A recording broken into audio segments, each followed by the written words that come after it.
उपमुख्यमंत्री सुनेत्रा पवारांच्या दिल्ली दौऱ्याची सुनेत्रा पवारांनी दिल्लीत पंतप्रधान मोदी आणि अमित शहा यांची भेट घेतली।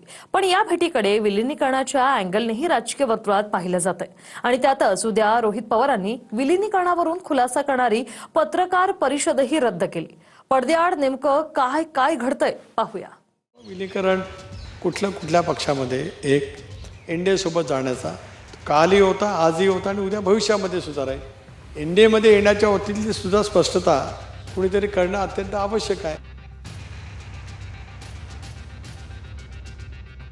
सुनेत्रा पवारांची पंतप्रधान नरेंद्र मोदी आणि अमित शहांसोबत झालेल्या बैठकीनंतर सुनील तटकरेंनी शरद पवारांच्या राष्ट्रवादीला पुन्हा तोच सवाल केला की एनडीए सोबत येण्यावरून ठरवावं आणि कोणत्या पक्षाचं कोणत्या पक्षात विलीनीकरण होणार।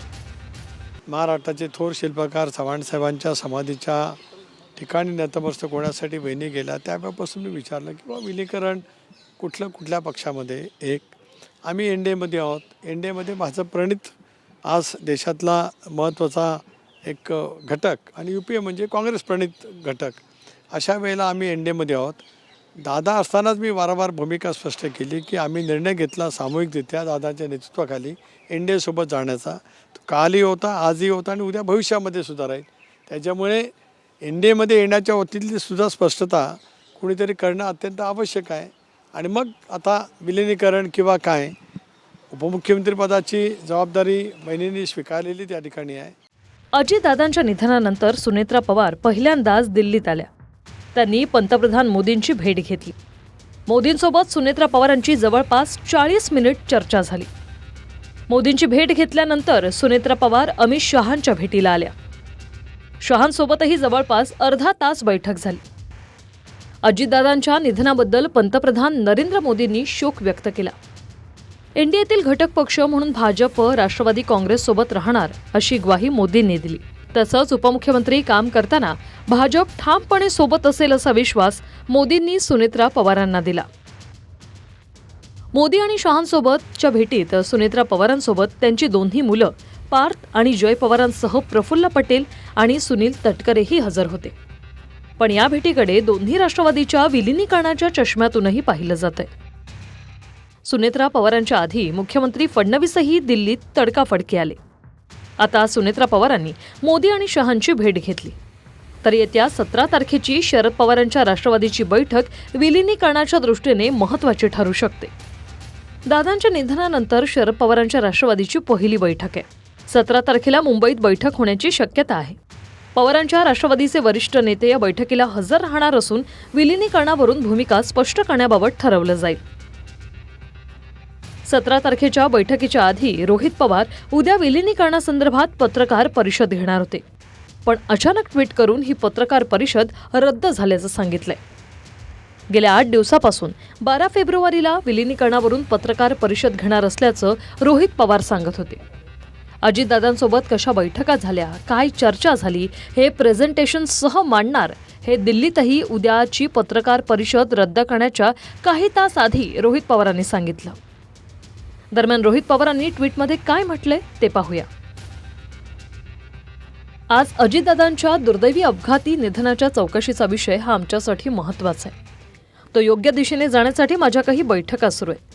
त्यामुळे 12 फेब्रुवारी रोजी राजकीय विषयावर घेण्यात येणारी पत्रकार परिषद पुढे ढकलावी लागते। अजितदादांच्या चौकशीचा विषय मार्गी लागताच लवकरच राजकीय विषयावरील पत्रकार परिषदही घेण्यात येईल। याबाबत 2 दिवस आधी कळवण्यात येईल। त्यामुळे विलीनीकरणासंदर्भात बैठकांवरून खुलासा करणारी पत्रकार परिषद अचानक रद्द का, यावरूनही राजकीय वर्तुळात भुवया उंचावल्यात। रोहित पवारांच्या पत्रकार परिषदेमुळे विलीनीकरणाच्या निर्णयावर परिणाम झाला असता म्हणून पत्रकार परिषद रद्द झाली का? अजितदादांसोबतच्या बैठकीचे व्हिडिओ किंवा फोटो समोर आल्यावर दादांच्या राष्ट्रवादीची कोंडी झाली असती का? 17 तारखेला पवारांच्या राष्ट्रवादीची बैठक असल्यानं तिथे अंतिम निर्णय होण्याची वाट पाहिली जाते का? मैं कल 12 तारीख है, उस दिन पॉलिटिकल विषय पे खास करके मर्जर पे बात करूंगा और उस पे पॉलिटिकल क्वेश्चंस आपके जो भी है वो क्वेश्चन मैं लूंगा। आज शाम तक अगर मुझे अपॉइंटमेंट नेताओं की मिली तो मैं रुकूंगा, नहीं तो फिर मुंबई जाके वहाँ पे प्रेजेंटेशन लूँगा। आज अगर अपॉइंटमेंट मिली या कल सुबह तक मिली तो प्रेजेंटेशन यहाँ पे ही, अगर यहाँ पे जगह मिली तो, नहीं तो कोई और जगह पे, लेकिन प्रेजेंटेशन तो 12 तारीख को मतलब कल 100% होगा, मतलब होगा और इस तरीके से डिटेल में होगा। नेते पवार जे आहे म्हणजे शरदचंद्र पक्ष पवार आहे ते म्हणतात की उद्या माझी पत्रकार परिषद आहे ज्यामध्ये मी एकत्रीकरणाच्या संदर्भात जी चर्चा झालेली आहे त्याचे पुरावे आणि तारखा मांडणार आहे। तुमच्याकडे काय माहिती देतील ना ते, बघूया ना उद्या दिल्याच्यानंतर भाष्य करता येईल। आज मला घाई काय, उद्या जर काय त्यांच्याकडे जर काय माहिती असेल, काय पुरावे असतील तर त्यांनी जरूर द्यावेत।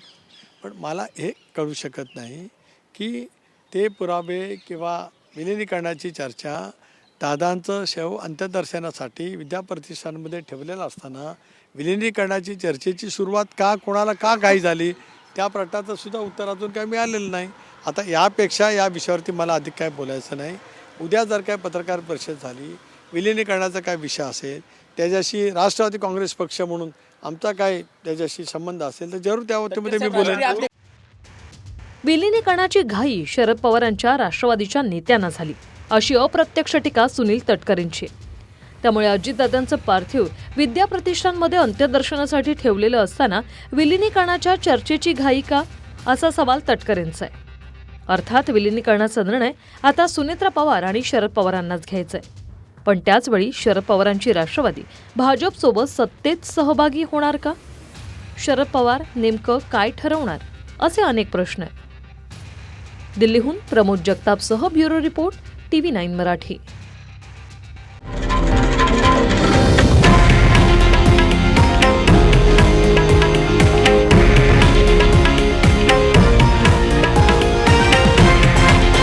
हे आहे देशातील नंबर 1 न्यूज नेटवर्क आणि आपण पाहत आहात TV9 मराठी, एकमेव।